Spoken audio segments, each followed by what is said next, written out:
बिस्मिल्लाहिर्रहमानिर्रहीम। अस्सलामु अलैकुम वरहमतुल्लाहि वबरकातुहू। महाराष्ट्र के मजलिस इत्तेहादुल मुस्लिमीन के सदर वो रुकने पार्लिमान औरंगाबाद मोहतरम जनाब इम्तियाज जलील साहब, मोहतरम जनाब डॉक्टर गफ्फार कादरी साहब जो महाराष्ट्र मजलिस इत्तेहादुल मुस्लिमीन के वर्किंग प्रेसिडेंट हैं,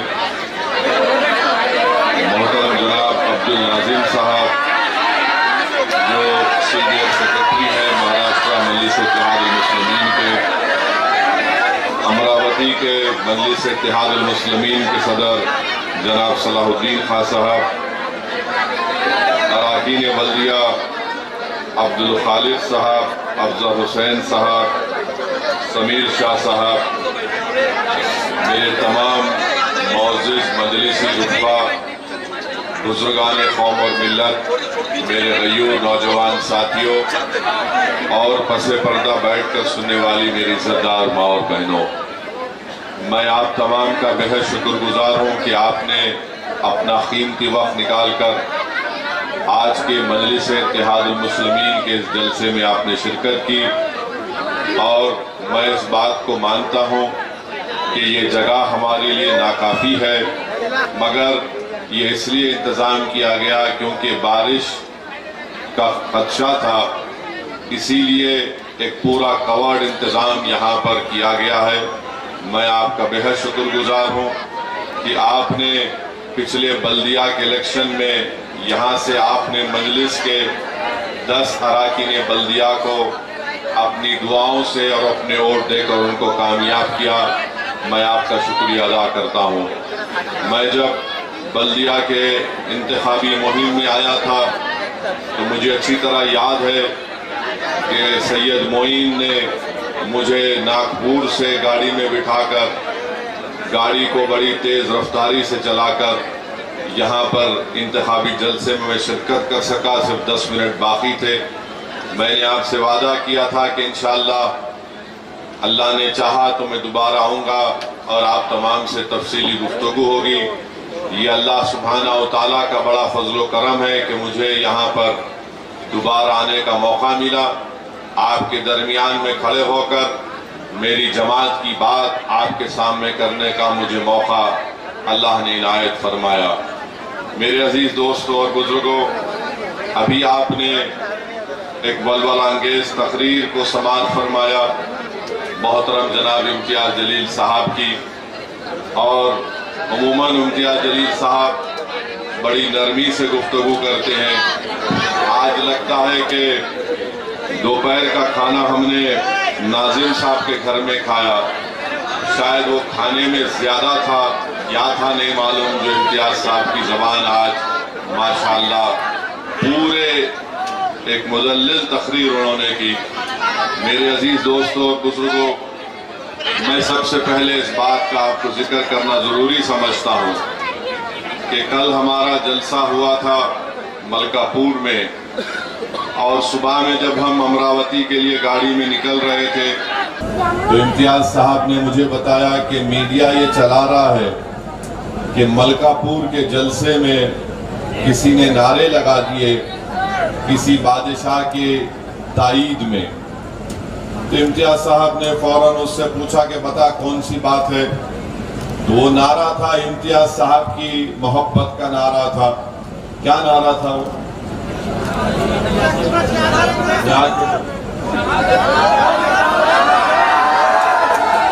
नहीं देता ढील इम्तियाज जलील, शाहगंज का टावर इम्तियाज का पावर। ये बात इम्तियाज जलील साहब ने कही तो ये बेचारा मीडिया के 3 चैनल ये चला दिए कि किसी एक बादशाह के जिंदाबाद के नारे मलकापुर के गयूर नौजवानों ने लगाए। मैं सबसे पहली बात तो ये कहना चाहूँगा कि एक झूठा इल्ज़ाम है।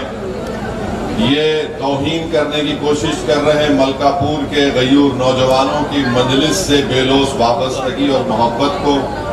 और तीसरा मुझे लगता है कि मीडिया के लोग, वो 3 चैनल के लोग पूरे नहीं, अंधे भी हैं, बहरे भी हैं, गूंगे भी हैं।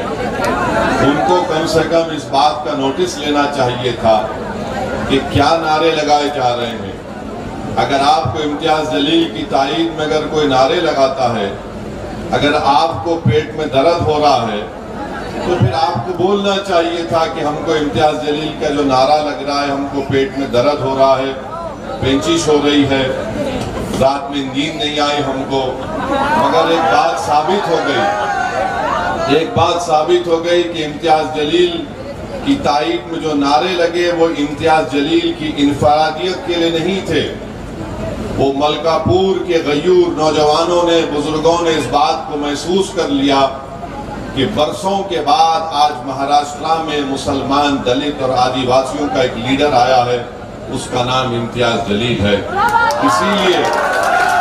इसीलिए उनको बड़ी तकलीफ हो गई कि ये कौन आया है जो बरसों से जिस कौम को हमने दबा कर रखा था, जिसको हमने कुचल कर रखा था, आज औरंगाबाद के गरीब मजलूम मुसलमान, दलित और हमारे सेकुलर हिंदू भाइयों ने एक ऐसे आदमी को अपना एमपी बना के खड़ा कर दिया जो गरीबों की बात करता है, जो लाइन में आखिरी है उनको सामने लाने की बात करता है। तो इनको बड़ी जलन हुई और उन्होंने टीवी चैनल पर ये चला दिया। मैं उन टीवी चैनल के जिम्मेदारों से ये कहना चाहूँगा कि अगर आपको इतनी जलन है इम्तियाज जलील से, तो इम्तियाज जलील पे गुस्सा निकालो। अब एक जो बादशाह इस दुनिया में नहीं है, आप उसके नारे लगा रहे हैं, ये नारे लगाए तो ऐसा मत करिए। मुझे लगता है कि मीडिया जो भारत में सबसे ज्यादा मुसलमानों से नफरत पैदा करने का रोल अदा कर रहा है, चंद मीडिया, पूरा नहीं। मैं उन मीडिया के हजरात को बताना चाहूंगा कि एक रुवांडा रेडियो होता था जिसने रुवांडा में इसी तरह से उनका प्रोग्राम चलता था, रुवांडा के एक मखसूस तबके के लोगों को बदनाम करने के लिए कि ये वैसे हैं, ये गंदे हैं, ये एंटी नेशनल है। हुआ क्या, उनके इस मुसलसल झूठे प्रोपेगेंडे की बुनियाद पर रुवांडा में कत्लेआम हुआ, जेनोसाइड हुआ। तो क्या हम ये मीडिया वालों से पूछेंगे कि क्या आप भी चाहते हैं कि रुवांडा की तारीख भारत में दोहराई जाए? क्या आप यही चाहते हैं कि मुसलमानों को इतना बदनाम कर दो और बता दो पूरे देश में कि ये देश से मोहब्बत नहीं करते, ताकि उनका जेनोसाइड किया जाए, ताकि उनका प्रोग्राम किया जाए? ऐ मीडिया के जिम्मेदारों, याद रखो, अगर खुदा ना खास्ता तुम मुल्क को उस रास्ते पर लेकर जाओगे तो नुकसान मुल्क का होगा। हम तो मरने को तैयार हैं। हम जब इस दुनिया में मुसलमान आता है तो वो अपनी रिस्क और अपनी मौत अल्लाह की तरफ से लिखा कर आता। आप मेरी बेइज्जती नहीं कर सकते, आप मुझसे मेरा रिस्क नहीं छीन सकते, आप मुझसे मेरी इज्जत छीन नहीं सकते, आप मेरे मौत के वक्त को टाल नहीं सकते। ये तो रब्बे करीम सब फैसले कर चुका है। आलमे अरवाह में हमारी रूहें रख दी गई है और हम अपनी माँ के पेट में 9-10 महीने रहकर जब पैदा होते हैं तो हम अपना सब कुछ लिखा कर आते हैं। तो अगर आप ये समझ रहे हैं कि रुवांडा की तरह रेडियो रुवांडा का आप रोल अदा करना चाहेंगे तो फिर याद रखो ये देश के लिए ठीक नहीं होगा। तो हम उम्मीद करते हैं कि हमारे मीडिया के लोग जरा एहतियात बरतेंगे। अकोला में हमारी गाड़ी रुकी, माशाल्लाह वहां के जिम्मेदारों को सलाम, सौओं की तादाद में नौजवान बुजुर्ग जमा हो गए, हम सबसे मिलिए। अब मीडिया से नहीं बात करे तो इनको बड़ी तकलीफ हो गई और इम्तियाज साहब ने बताया कि मीडिया ने चला दिया कि वो ऐसी भाग गया। अबे तू क्या मेरा ससुरा है, देख के भाग जाऊंगा? भाग गए? अरे हम नहीं भागते बाबू, मैदान छोड़ने का नाम ही नहीं लेते हम। या तो हम सीने पे गोली खा के गिर जाएंगे मगर पीठ नहीं दिखाएंगे। अब आप बोले भाग गए। अरे मेरे मीडिया को 3 मीडिया के चैनलों के जिम्मेदारों से कह रहा हूं कि तुम्हारा सबसे बड़ा एंकर कौन है, बुला लो उसको, अमरावती के मैदान में बैठेंगे। अगर तीनों के तीन 10 मिनट में नहीं भाग गए तो फिर मेरा नाम असदुद्दीन अवैसी नहीं। भाग गए। अरे तुम्हारे पप्पा से नहीं डर के नहीं भागते, तुमसे भागेंगे। भाग गए। अरे कहां भागते रे, एक बार आ गए तो जाने वाले नहीं है। जो भागने वाले थे भाग गए 75 साल पहले डर के, जो मरद थे ठहर गए, सुबह क़यामत तक ठहरेंगे, याद रखो। ये कर्जा बाकी था उसको अदा कर दिया। दोपहर से बेचैनी हो रही थी, मैं बोला अमरावती में अपनी बात को रखेंगे। दूसरी बात यह है कि महाराष्ट्र के deputy chief minister Devendra Fadnavis ये कह रहे हैं औरंगजेब की औलाद। हम डिप्टी चीफ मिनिस्टर साहब से पूछना चाह रहे हैं कि भारत के बहुत बड़े फ्रीडम फाइटर थे तिलक साहब, क्या तिलक साहब ने नहीं कहा कि जो ब्राह्मण लोग हैं वो आर्टिक से आए थे, आर्टिक से आए थे। अब फडणवीस साहब आप भी ब्राह्मण हैं, अब आप बोलो उनकी बात सच है या आपकी बात सच है। तीसरी बात यह है कि फडणवीस साहब बोलते हैं कि औरंगजेब की औलाद, निशाना किस पर है हमको मालूम, मगर भारत कैसे बना मैं आपको बताता हूं। अभी ये भारत में जो लोग जमा हुए ना, पूरे 130 करोड़ की आबादी है भारत में, 33 करोड़ हो गए। हम तमाम लोग भारत के बाहर से आए सो हैं। कौन लोग हैं? हम 4 माइग्रेशन भारत में हुए, 4 लोग हजारों साल पहले भारत में आए। पहले ये कि 65,000 साल पहले फडणवीस साहब अफ्रीका से लोग भारत को आए थे। 65,000 साल पहले अफ्रीका से भारत को लोग आए। दूसरा जो माइग्रेशन हुआ ईरान से आए। तीसरा जो हुआ ईस्ट एशिया से आए, यानी 2000 BCE में। उसके बाद सेंट्रल एशिया में आए 2000 और 1500 BC में। और उसके बाद कई लोग आए, हुन्स आए, साकाज आए, ग्रीक, पर्शियन, अरब, मुगल, ब्रिटिश, पोर्चुगीज। उसके बाद आके यहाँ बस गए। अभी न बोले हम ही है तुम नहीं है। असल ओरिजिनल अगर कोई भारत का है तो वो आदिवासी लोग हैं, वो पूरे आदिवासी है। ये पूरे आर्यन है यहाँ के लोग, वहां से आए यहाँ से। अरे आदिवासी द्रविडियन भारत के असल लोग हैं। अब देवेंद्र फडणवीस बोलो आप कहां से आए? औरंगजेब तो बात का है, मैं तो बोल रहा हूं कि 65,000 साल पहले अफ्रीका से आए थे। देवेंद्र फडणवीस साहब एक बात याद रखो, ज्यादा ज्ञान हमको मत दो, हमको भी थोड़ा है दिमाग में। आप डिप्टी चीफ मिनिस्टर हैं, इसका यह मतलब नहीं है कि जो मुंह आए मुंह को आए बोलते रहेंगे। हमारे मुंह में हमारी जबान है, तो हम अपनी बात को रखेंगे। तो पहले ये बताना था। और सबसे अहम बात यह है कि हमारा ईमान, हमारा मानना यह है, हमारे बुजुर्ग किताबों में भी लिखे कि जब अल्लाह सुब्हानहू व तआला हजरत आदम अलैहिस्सलाम को जन्नत से दुनिया में भेजा, तो हजरत आदम अलैहिस्सलाम कहां पे आए? दुनिया में कहां पे आए? भारत में आए। और हमारी अम्मा हवा जिद्दा में, अब्बा भारत में आए। तो अब्बा का मुल्क हुआ नहीं हुआ मेरा?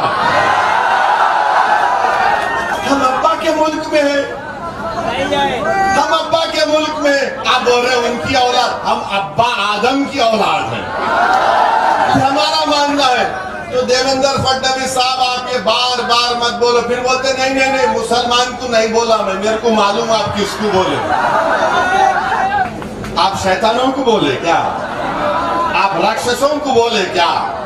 आप क्या गोडसे की औलाद को बोले क्या?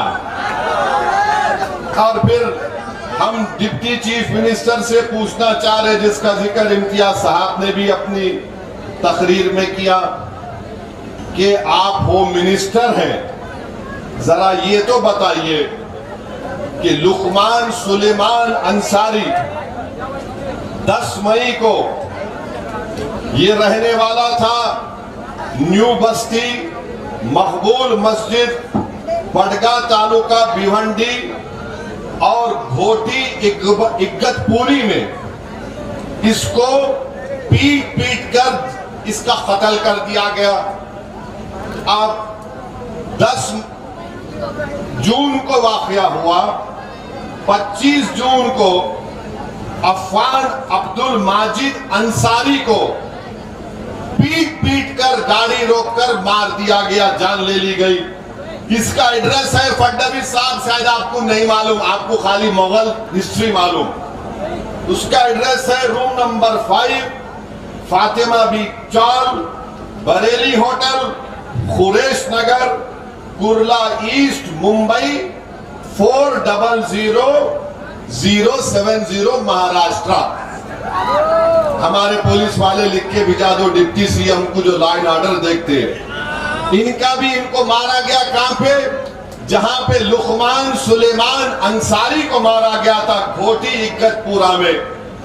यानी 10 दिन में 2 लुकमान सुलेमान अंसारी को और अफान अब्दुल माजिद अंसारी को सिर्फ इसलिए मार दिया गया कि उनके गाड़ी से गोश्त निकला, रोक कर पीट पीट कर उनकी जान ले ली गई।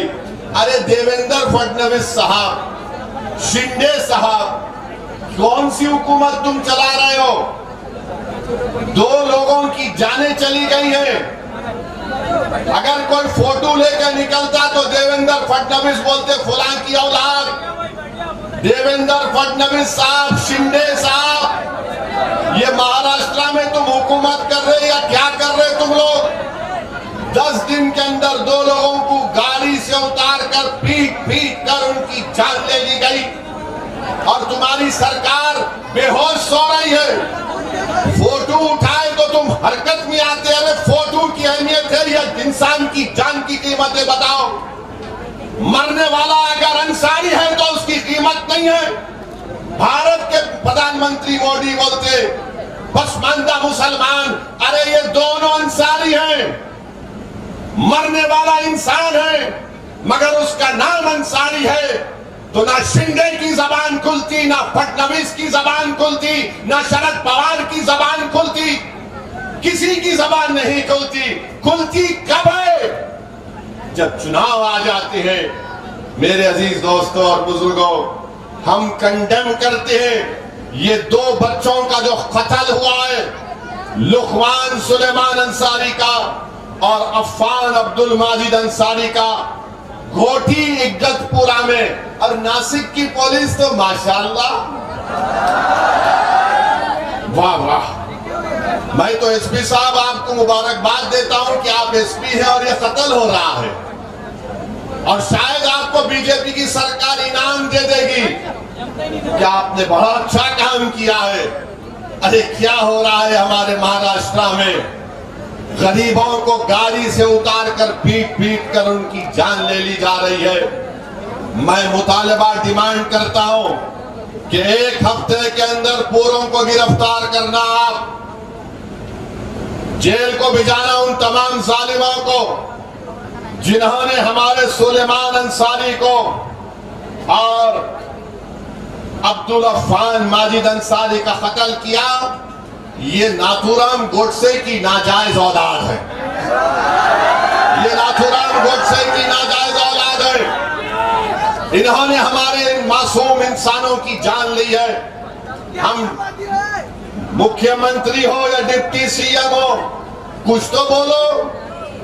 अच्छा, कुछ तो ये सेकुलर पार्टी के लोग बोलो, राष्ट्रवादी के लोग बोलो, कांग्रेस के लोग बोलो, ये आपके शिवसेना के लोग बोलो।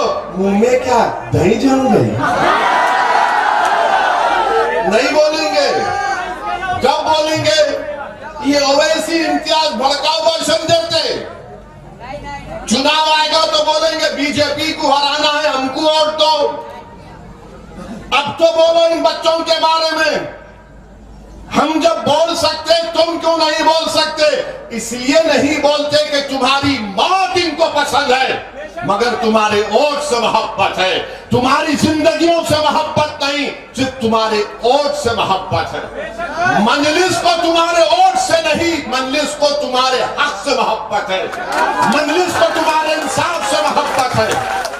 हम यही चाहते हैं। अच्छा, अब आप सुन लो, पार्लियामेंट का इलेक्शन हुआ, यहां से आपने एक मोहतरमा को कामयाब कर दिया। आपने सब वोट दिया ना उनको? दिए नहीं दिए? कितने वोट दिए? हाथ उठाओ।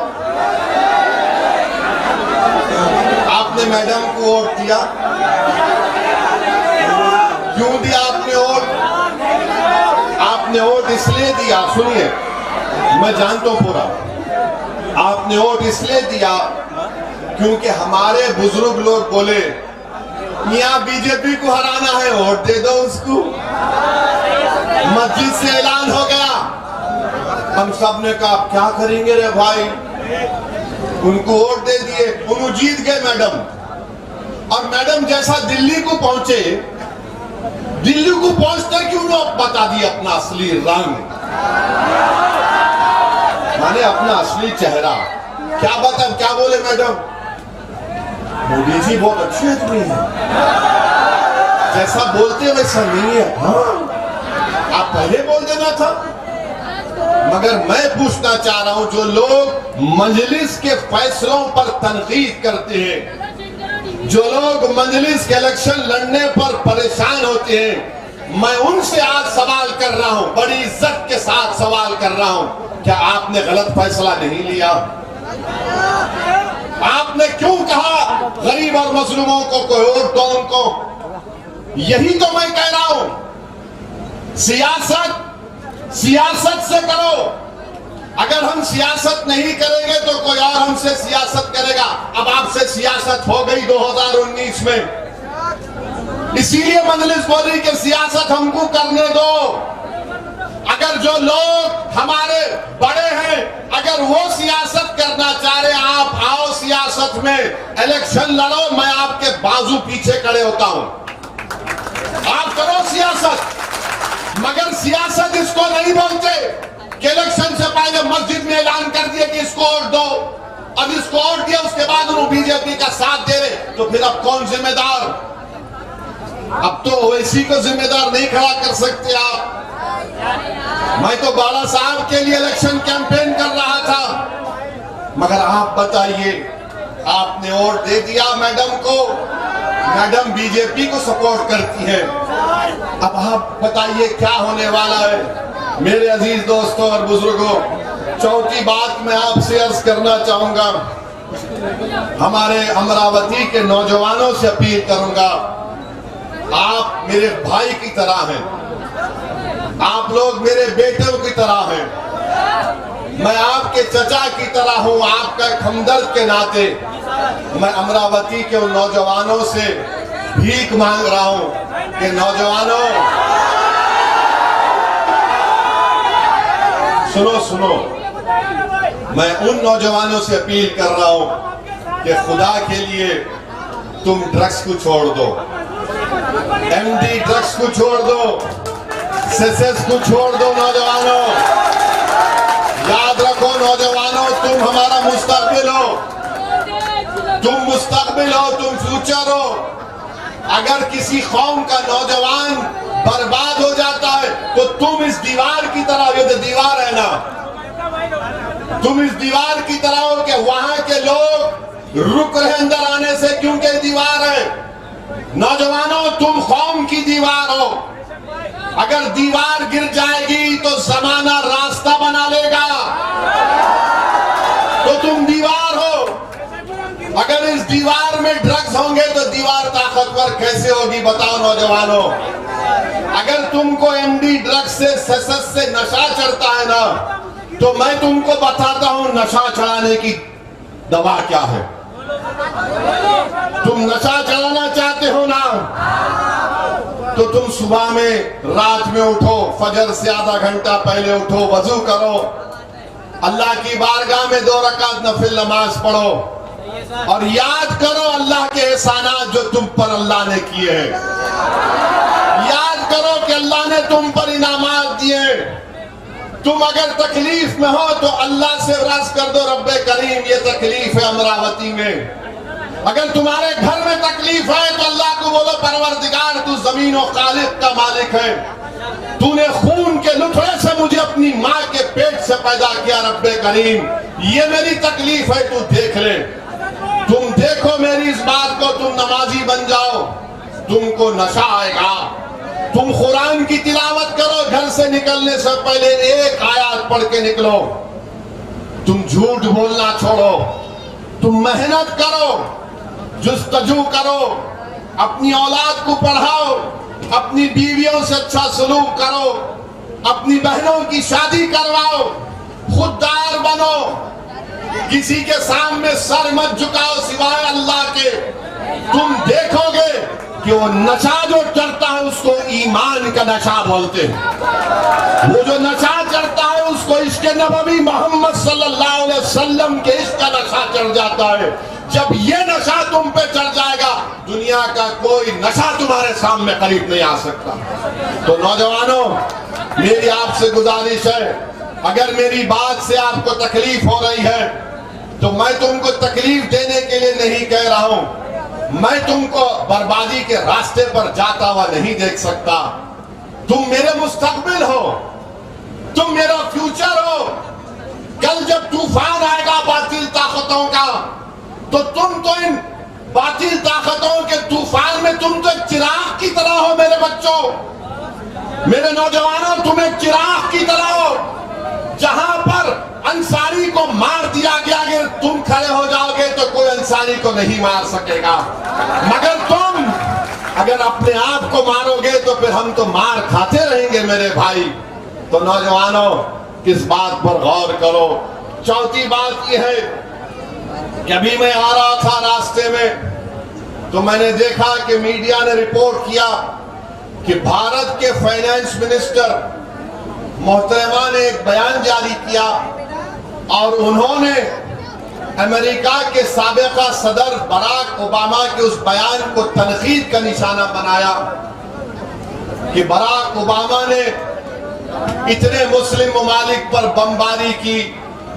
बराक ओबामा के बयान को कंडेम किया और साथ में फाइनेंस मिनिस्टर साहबा ने कहा कि भारत के प्रधानमंत्री वजीर आजम को पूरे इंटरनेशनल लेवल पर 13 अवार्ड मिले, तो उसमें से 6 अवार्ड जो उनको मिले वो मुस्लिम ममालिक से मिले, जैसा सऊदी अरब, यूएई, इजिप्ट और शायद नामा याद नहीं आ रहे मेरे को। मैं हमारे मैडम फाइनेंस मिनिस्टर साहबा को बताना चाह रहा हूं, मैडम, अमरावती के और हिंदुस्तान के मुसलमान को सऊदी अरब के बादशाह से कोई कनेक्शन नहीं है। अमरावती के मुसलमान को यूएई के बादशाह से कोई रिश्ता नहीं है। इजिप्ट के सिसी से हमको कोई मतलब नहीं है। अब आप एंटी नेशनल बात कर रहे हैं।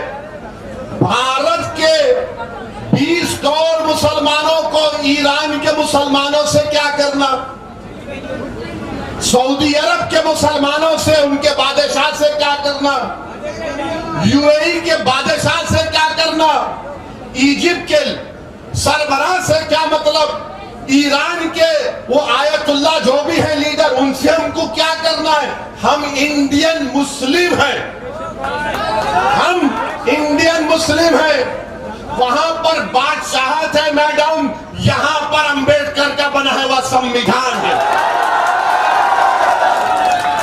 आप भी जाके हमको सऊदी अरब में घुसर रहे, आप भी जाके हमको ईरान से जोड़ रहे, आप भी जाके हमको बोल रहे अरे वो उनको मुस्लिम कंट्री मोदी जी को इतना बड़ा प्राइज दिए, अरे हम क्या करेंगे। अब ये आरएसएस वाले क्या बोलते, ओ वैसी तू वो मुल्क में चले जा, अब कौन किसको बोलना। मैडम, भारत के मुसलमान जो है, हमने 1947 में ये फैसला ले लिया कि हम भारत में रहेंगे। ये हमारी सरजमीन है जहां पर हमारे बुजुर्गों ने जहांबानी की है, जहां पर हमारे बुजुर्गों ने अंग्रेजों के खिलाफ जिहाद का फतवा दिया, जहां पर हमारे उलमाओ कराम ने अंग्रेजों के खिलाफ लड़ा, फांसी पर चढ़ गए। काला पानी में सबसे पहले अगर सजा काटने वाले का नाम कोई है तो मुसलमान है। हमने भारत को पसंद किया, ये हमारी सरजमीन है। मैडम, हमारी वफादारी की निशानियां भारत के कब्रिस्तानों में नजर आएंगी, उन ममालिक में नजर नहीं आएंगी आपको। मगर अब जब आपने ये बोल ही दिया, हम अपनी बात को पूरा करते हैं। बताओ फाइनेंस मिनिस्टर साहिबा, आपने माइनॉरिटीज का बजट 40% क्यों कम किया? जब मुसलमानों से मोहब्बत याद नहीं आई। आपने प्री मैट्रिक स्कॉलरशिप को रिस्ट्रिक्ट क्यों किया जब मुसलमानों से मोहब्बत याद नहीं आई? मौलाना आजाद फेलोशिप को बर्खास्त कर दिया। अब मुस्लिम बच्चे, अक़लियतों के बच्चे बच्चियां ना फेलोशिप कर सकेंगी ना पीएचडी कर सकेंगे जब मुसलमानों से मोहब्बत याद नहीं आई। मैडम, मदरसा मॉडर्नाइजेशन स्कीम में आपने 80 करोड़ रुपए कम कर दिए जब मुसलमानों से मोहब्बत याद नहीं आई। फाइनेंस मिनिस्टर साहिबा, आपको ओबामा के बयान पर तकलीफ हो गई। मैडम, ये तो बताओ, लुकमान अंसारी को मारा गया, कुछ तो बोलते मैडम। अफान माजिद अंसारी को मारा गया, मैडम कुछ तो बोलते। अरे मैडम, आप तो महिला है।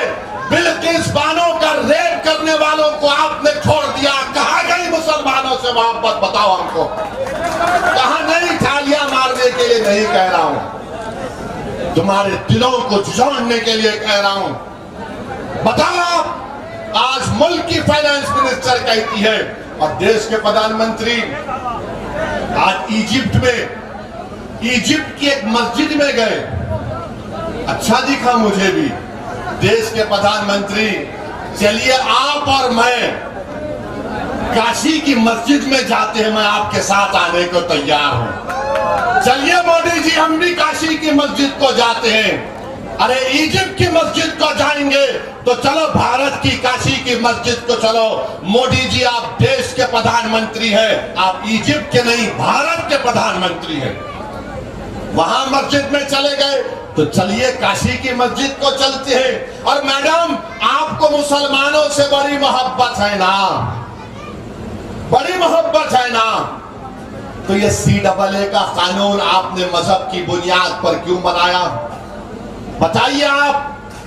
बीजेपी के लोग बोलते नहीं नहीं मोदी जी सबका साथ, सबका विकास, सबका विश्वास, सबका प्रयास करते हैं। तो हम उनसे पूछना चाहते हैं, क्या ये बात सच नहीं है मोदी जी? देश के प्राइम मिनिस्टर मिस्टर मोदी, कि जहां जहां मुसलमान और दलित बसता है, अगर एक आबादी में दलित मुसलमान रहते हैं, वहां पर लाइट बराबर नहीं आती, ड्रेनेज का इंतजाम नहीं, साफ पीने का पानी नहीं, स्कूल नहीं, अस्पताल नहीं, और जहां पर अपर कास्ट लोगों की आबादी है, उस अपर कास्ट लोगों के आबादी में जो बच्चे पढ़ते हैं अपर कास्ट के, वो 10वीं जमात तक पढ़ते हैं। और जहां पर दलित और मुसलमानों की मिक्स्ड आबादी है, वहां के बच्चे और बच्चियां सिर्फ 9th क्लास तक पढ़ती है। ये डेटा है। अगर कोई बोलेगा ओवैसी ऐसा ही कह रहा है, तो आओ बैठ के हम लोग बात कर लेंगे। और हम मैडम और देश के प्रधानमंत्री से पूछना चाह रहे हैं, बीजेपी वाले बोल रहे कि आपको 6 मुस्लिम ममालिक से मोदी जी को बड़ा सिविलियन अवार्ड मिला है, तो फिर ये नुपुर शर्मा किस पार्टी की थी? किस पार्टी की थी जिसने हमारे रसूल मोहम्मद सल्लल्लाहु अलैहि वसल्लम की शान में गुस्ताखी करने की कोशिश की? ये आपकी मुसलमानों से मोहब्बत है। और याद रखो मेरी इस बात को, 1 महीने के अंदर उस मोहतरमा का पॉलिटिकल रिहैबिलिटेशन मोदी जी करने वाले हैं। वो दोबारा मंजर आम पर आएगी जो रसूलुल्लाह सल्लल्लाहु अलैहि वसल्लम की शान में गुस्ताखी करने की कोशिश करती है।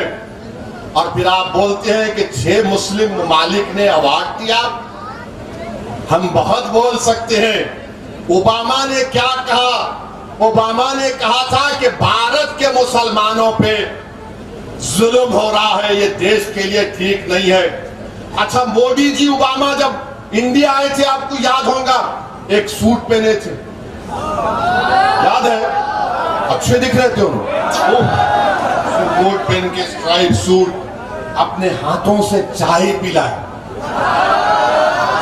मैं तो पहली मर्तबा देखा मोदी जी को चाय कप में डालते हुए। चाय पिलाए और चाय पिलाकर बोले मैं और ओबामा टूटक बात करते हैं।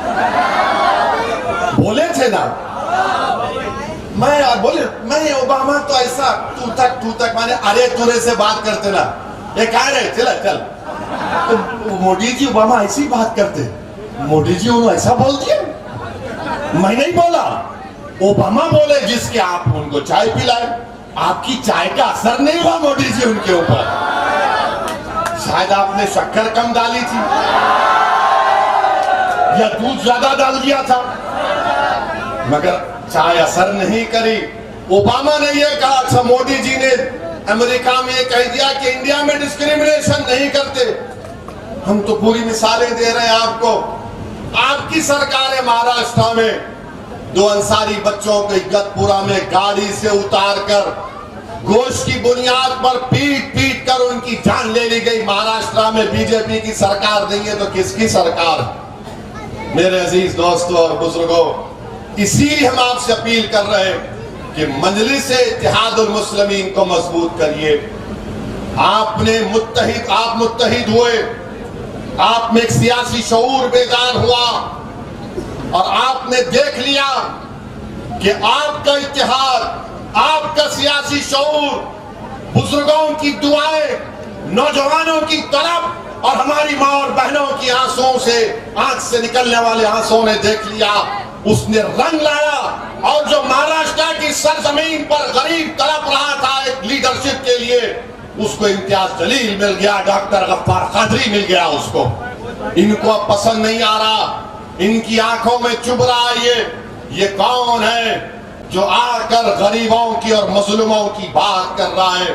मेरे अजीज दोस्तों और बुजुर्गों, यही हम आपसे बता रहे हैं कि आप मुत्तहिद रहिए। और फिर कल भी मैंने कहा था, आज भी कह रहा हूं, पटना में अपोजिशन पार्टी की मीटिंग हुई, पटना में अपोजिशन पार्टी की मीटिंग हुई, उसमें मुझे नहीं बुलाया गया। मगर हम ये पूछना चाह रहे हैं कि क्या आपका एजेंडा क्या है? हम भी चाहते हैं कि नरेंद्र मोदी तीसरी मर्तबा भारत के वजीर आजम ना बने। हम पूरी कोशिश करेंगे। अरे अमरावती की जनता ने मोदी को प्राइम मिनिस्टर नहीं बनने के लिए मैडम को वोट दिया था, उनसे धोखा हो गया। महाराष्ट्र के गरीबों ने मोदी को दूसरी मर्तबा वजीर आजम बनने से रोकने के लिए ओवैसी की बात का यकीन नहीं किया और कांग्रेस राष्ट्रवादी को वोट दिया। मगर फिर भी इनके शिवसेना के, बीजेपी के इतने एमपी जीत के चले गए। मेरे भाई याद रखो, हम आज मुल्क की आजादी के 75 साल मना रहे हैं। मैं बड़ी तकलीफ से तुम्हारे सामने एक सच्चाई को बयान कर रहा हूं। पार्टीशन की जिम्मेदारी मुझ पर, हम नहीं जिम्मेदार पार्टीशन के। फसादात हुए, लुट गए, पिट गए, मस्जिद को शहीद कर दिया गया, हमको पसमानदा कर दिया गया। अरे हमारा एजेंडा क्या है बताओ? क्या हम सिर्फ जिंदा रहने के लिए लड़ेंगे? क्या हम अपनी लीडरशिप को नहीं बनाएंगे? क्या हम अपने बच्चों के रोजगार के रिजर्वेशन का मुतालबा नहीं करेंगे? जब तक सिर्फ जिंदा रहने के लिए लड़ोगे, अरे इज्जत की जिंदगी गुजारने के लिए लड़ना है तो मजलिस का परचम थामो तुम।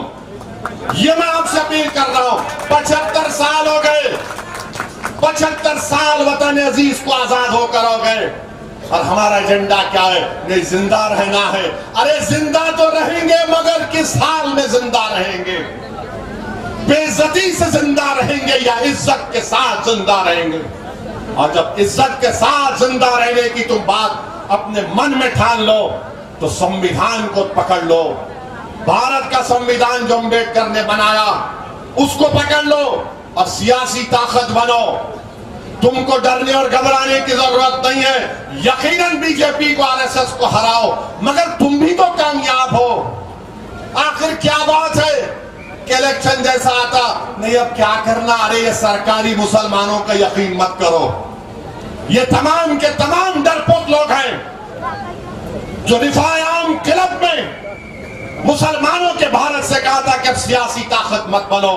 मैं आपसे कह रहा हूं कि हमको आज हम काम करेंगे तो आइंदा 70 साल के बाद ये जो तुम्हारे बच्चे मासूम बैठे, इनके पोतरे तुमसे सवाल ना करें कि काश तुम सियासी ताकत बन जाते तो हमारा यह हाल नहीं होता। तो मेरे अजीज दोस्तों और बुजुर्गों, यूनिफॉर्म सिविल कोड है। अब इन बार बार यूनिफॉर्म सिविल कोड की बात करते हैं बीजेपी वाले। आपको एक बात बता, कितना टाइम है? 1 मिनट में 60 सेकंड में पूरी बात मुकम्मल करता हूं। अब आप यूनिफॉर्म सिविल कोड की बात करते हैं ना, ये बीजेपी वाले बोलते हैं 4-4 साझा करते हैं, बोलते ना। अब भी गवर्नमेंट का डेटा ये है कि पॉलीगेमी 1.9 मुस्लिम में है और 1.3 हिंदू भाई बहनों में है। अब बताओ आप कौन कर रहा? अच्छा, ये बोलते हैं बहुत शादियां करते हैं। नेशनल फैमिली हेल्थ सर्वे का डेटा ये बताता है जो हिंदू भाई शादीशुदा हैं मगर शादी के बाहर वो किसी से ताल्लुकात पैदा करते हैं, लिव इन रिलेशनशिप करते हैं, उनका परसेंटेज 2.2 है और मुसलमानों का 1.7, सिख और क्रिश्चियन का 1.9। क्या ये बात सच नहीं है कि भारत में 9 मिलियन यानी 90 लाख बच्चियां मिसिंग है फीमेल इन्फेंटिसाइड से 2000 से 2019 तक? अब इसका जिम्मेदार कौन है बताओ आप? बार बार ये बोलते कि मुसलमान बदकिरदार है। अरे नेशनल फैमिली हेल्थ सर्वे 5 ये कहता है कि कितने परसेंटेज ऑफ मर्द हजरात शादी के माने इंटरकोर्स यानी हम बिस्तरी करते हैं जो उनकी बीवी नहीं है, उनकी बीवी नहीं है। तो सर्वे के 12 महीने पहले यह रिपोर्ट आई कि 7.8% बुद्धिस्ट मेन यस बोले, सिख लोग 6%, हमारे हिंदू भाई 4, क्रिश्चियन 3.8 और मुस्लिम 2.6। कौन सा यूनिफॉर्म सिविल कोड की बात कर रहे हैं आप? यानी यूनिफॉर्म सिविल कोड के लाने का मतलब यह है कि मुसलमानों से उनका कल्चर छीन लो। वो यूनिफॉर्म सिविल कोड नहीं होगा, हिंदू कोड होगा वो। इसीलिए हम उसकी मुखालिफत कर रहे हैं। और आपको मुझे प्रोटेक्शन आर्टिकल 29 का है, याद रखो। आर्टिकल 29 की बात करो, यूसीसी बोलेगा बोलो आर्टिकल 29 का प्रोटेक्शन है। बहरहाल इस पे बहुत सी